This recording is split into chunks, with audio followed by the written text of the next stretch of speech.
જય ગૌ માતરમ। દેવનાથ બાપુ આપને જય માતાજી।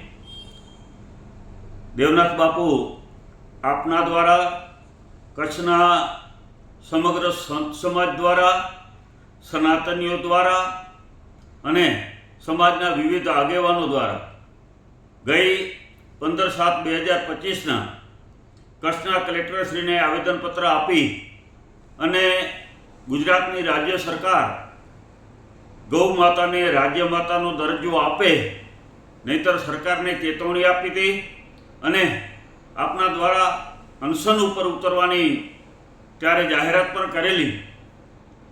પાછો ફરીને આપના દ્વારા સરકારને ચેતવણી આપવામાં આવી છે કે આગામી તારીખ 25/8/2025 સુધીમાં જો ગાયને રાજ્ય માતા જાહેર ગુજરાત સરકાર નહીં કરે તો 25/8થી કચ્છના સંતો અને આપના દ્વારા કચ્છ કલેક્ટર કચેરીની સામે અનશન ઉપર ઉતરવાના છો।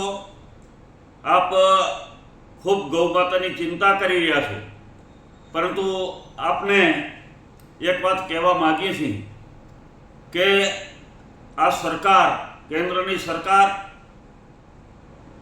કતલખાનાઓ પાસેથી પણ ફંડ મેળવે છે।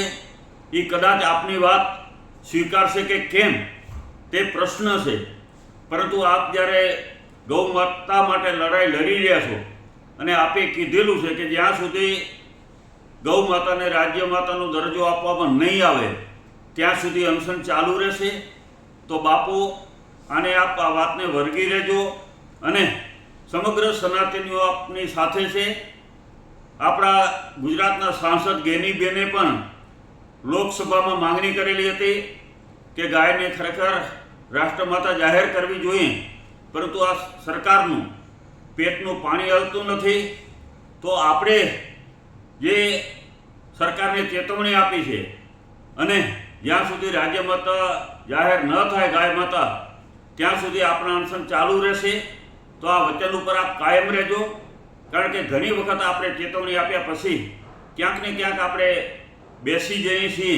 તો આવું ન થાય, કારણ કે આપના સંતો ઉપર અને આપના ઉપર સનાતનીઓનો ખૂબ ભરોસો છે। તો આ ભરોસાને તોડશો નહીં અને જ્યાં સુધી ગાય માતાને રાજ્ય માતાનો દરજ્જો આપવામાં ના આવે ત્યાં સુધી આપણા અનશન ચાલુ રાખજો। અમે આપણી સાથે છીએ, આપની સાથે અમે પૂરેપૂરા જ્યાં પણ કહેશો તો અમે પણ આપણી સાથે પ્રતિગણના માટે જોડાશું એવી અમે ખાતરી આપીએ છીએ।